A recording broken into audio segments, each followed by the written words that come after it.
আসসালামু আলাইকুম প্রিয় ভাই ও বোনেরা, কেমন আছেন আপনারা? সবাই চলে আসলাম আজকে আবারও একটা খুবই মজাদার রেসিপি শেয়ার করতে। আজকের রেসিপির নাম দিয়েছি আমি পটল চিকেন। তো দেখে নিশ্চয়ই বুঝতেই পারছেন এটা খেতে আসলে কতটা মজাদার হতে পারে। কিছুদিন আগেও আমি এই তরকারিটা রান্না করেছিলাম আর রিলে সেটা আপলোড করেছিলাম। ওখানে অনেক আপু ভাইয়েরাই বলেছেন এই তরকারিটা আপনারা কখনোই খাননি। দুই একজন আপু ভাইয়েরা আছেন যারা কিনা বলেছেন খেয়েছেন। তাই আজকে এই রেসিপিটা শেয়ার করতে চলে আসলাম, যাতে আপনারা সবাই এই রেসিপিটা দেখে এই তরকারিটা রান্না করে খেয়ে মজাটা উপভোগ করতে পারেন। তো বন্ধুরা, প্রথমে আমি চিকেনগুলোকে খুব ভালোভাবে ধুয়ে পরিষ্কার করে নিয়েছি। তারপরে গোলমরিচের গুঁড়া আর লবণ দিয়ে মেখে কিছুক্ষণ রেস্টে রেখে দিব। আর এরই ফাঁকে আমি কড়াইতে সরিষার তেল আর পেঁয়াজ দিয়ে আমি ভালোভাবে ভেজে নিচ্ছি। আর এদিকে আপনাদেরকে দেখিয়ে দিচ্ছি আলু আর পটলগুলো ঠিক আমি কিভাবে কেটে নিয়েছি। আমি আমার পছন্দ অনুযায়ী কেটে নিয়েছি, আপনারা আপনাদের পছন্দ অনুযায়ী কেটে নেবেন, কোনো সমস্যা নেই। আর এদিকে কিন্তু পেঁয়াজগুলো লাল লাল করে ভাজা হয়ে গেছে। কিছুটা পেঁয়াজ সাইড করে রেখেছি আর বাকিগুলোর ভিতরে গরম মশলা আর জিরা দিয়ে হালকা নাড়াচাড়া করে তুলে নিয়ে রেখে দিলাম। এই মশলাটাও পরবর্তীতে আমি ব্যবহার করব, আর কখন ব্যবহার করব, কিভাবে ব্যবহার করব, এটা আপনারা কিছুক্ষণ পরেই দেখতে পারবেন। এবারে বাকি পেঁয়াজগুলোর মধ্যে গরম মশলা দিয়ে কিছুক্ষণ নাড়াচাড়া করে দিয়ে দিলাম বাটা মশলাগুলো। আর বাটা মশলার মধ্যে ছিল আদা, রসুন, জিরা, শুকনা মরিচ, ধনিয়া, আর একই সাথে কিন্তু আমি লবণ আর হলুদটাও দিয়ে একসাথে ব্লেন্ড করে নিয়েছিলাম।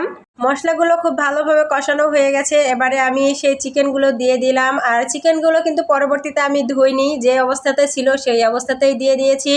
আর এই চিকেনগুলো লবণ আর গোলমরিচ দিয়ে মেখে রাখার ফলে কালারের কিছুটা তফাৎ ঘটেছে, সেটা নিশ্চয়ই আপনারা দেখেই বুঝতে পারছেন। আর এই চিকেনগুলো কিন্তু খুব ভালোভাবে কষিয়ে নিতে হবে। চিকেনগুলো কষানোর জন্য কিন্তু আমি একদমই পানি ব্যবহার করিনি। চিকেন থেকে যতটুকু পানি বের হয়েছিল সেই পানিটা দিয়েই আমি চিকেনগুলোকে কষিয়ে একদম শুকনা শুকনা ভাজা ভাজা করে নিয়েছি।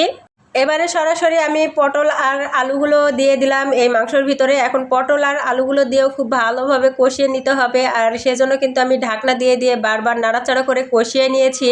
তবে আপনারা চাইলে কিন্তু আলু, চিকেন, পটল এগুলো আলাদা করে তেলের মধ্যে ভেজে তারপরে রান্না করে নিতে পারেন। তবে আজকে আমি কোনো কিছুই ভাজাভাজির মধ্যে যাইনি, একদম সরাসরি সব কিছু রান্না কমপ্লিট করে ফেলছি।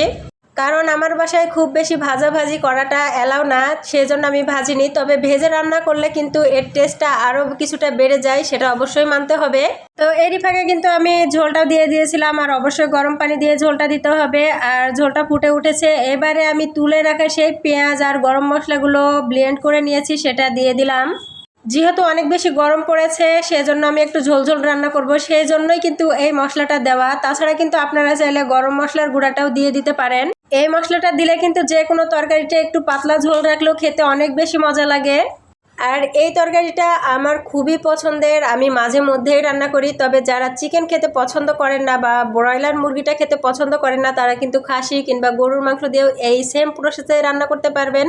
সেটা কিন্তু মুরগির মাংসর চাইতে আরও বেশি মজার। তবে গরমের মধ্যে খাসি গরুর মাংসটা খাওয়া খুব একটা স্বাস্থ্যের জন্য ভালো না, সেজন্য বেশিরভাগ ক্ষেত্রে আমি মুরগির মাংসটা দিয়েই রান্না করি। রান্নাঘরের লাইটিংয়ের ব্যবস্থা খুব একটা ভালো না, সেজন্য তরকারিটা চুলায় থাকা অবস্থায় কিন্তু কালারটা খুব একটা ভালো দেখায়নি। তবে এখন দেখতে পাচ্ছেন মাশাআল্লাহ, আলহামদুলিল্লাহ, কত সুন্দর একটা কালার আসছে।